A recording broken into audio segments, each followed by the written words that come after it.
নমস্কাৰ বন্ধু বান্ধৱীসকল, এই মোৰ সন্মুখত দেখিছে এইবিলাক বন ঔষধিৰ গছ। দেখাত কিন্তু ফুলৰ গছ হেন পায়।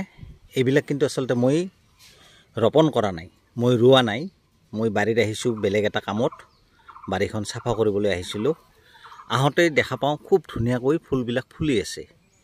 কিন্তু দুখৰ বিষয়, মই বহুত গছ চিনি পাওঁ, কিন্তু এই গছডাল মই চিনি নাপাওঁ।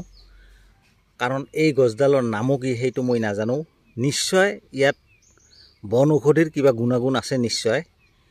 গতিকে মই সমগ্ৰ অসমৰ ৰাইজকে মই অনুৰোধ কৰিছোঁ, আপোনালোকে যদি মোৰ এই ভিডিঅ'টো পায়, অন্তত এই গছডালৰ নাম কি।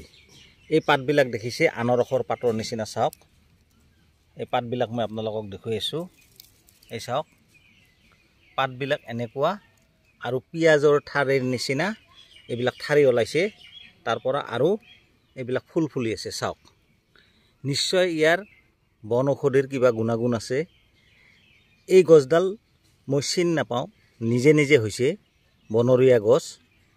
আপোনালোকৰ সিপিনে যদি আছে, ইয়াৰ নাম কি আৰু ইয়াৰ বন ঔষধিৰ গুণাগুণ কি, যদি বেয়া নাপায় মোৰ কমেণ্ট বক্সত জনাবলৈ মই অনুৰোধ কৰিলোঁ। চাওক কি ধুনীয়াকৈ ফুলবিলাক ফুলি আছে আৰু ইমান সুন্দৰকৈ ফুলবিলাক ফুলি আছে, চাবলগীয়া। আজি বহুদিনৰ পৰা বৰষুণ নাই, খৰাং বতৰ। এই খৰাং বতৰতো ইমান তজবজীয়া হৈ এই বন ঔষধিৰ গছবিলাক গজিছে আৰু এনেকৈ ফুল ওলাইছে, চাওক।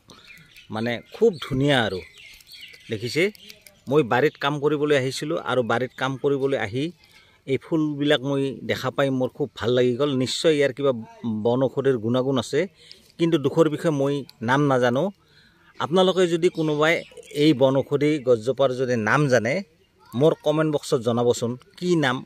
আৰু যদি আপোনালোকে জানে ইয়াৰ বন ঔষধিৰ গুণাগুণ কি, সেইটোও মোৰ কমেণ্ট বক্সত জনাব। এইখিনিয়ে ক'লোঁ, ধন্যবাদ।